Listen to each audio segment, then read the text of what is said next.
Salut les amoureux du cinéma, aujourd'hui je vous propose en DVD Blow Away. Alors je ne sais pas si vous voyez un petit peu ce format, on n'est pas sur un amarré classique, on n'est pas sur un boîtier classique, je ne sais pas, vous voyez. Bon, de toute façon moi mon style de rangement, de toute façon un jour peut-être que ce serait intéressant que je vous montre comment je range mes DVD et mes Blu-ray. Là vous allez criser.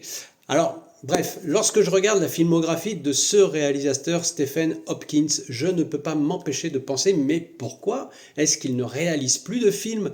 Sa filmo, eh bien, elle est assez courte, mais elle offre déjà quelques beaux moments de cinéma. Alors, que s'est-il passé? Dites-le moi dans vos commentaires si vous le savez. Si on prend le cas du film du jour, c'est un distillé de tension permanente, une distribution incroyable, des scènes d'action époustouflantes qui sont encore aujourd'hui de tout premier ordre. Certes, le sujet est un tant soit peu simpliste. Cette vengeance basique, cette confrontation entre deux hommes dont le passé leur colle à la peau, mais cette confrontation, Tommy Lee Jones, Jeff Bridges, eh bien, tient toutes ses promesses.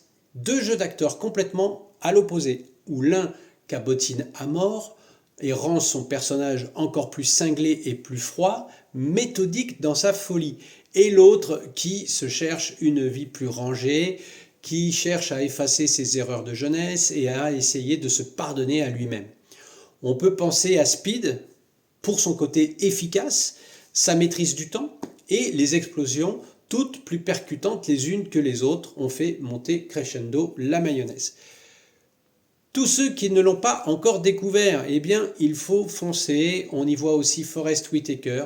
On est dans l'excellence des films bien burnés, d'action, qui ont une puissance narrative impeccable. Alors, à vos lecteurs et bon visionnage. Ciao, ciao!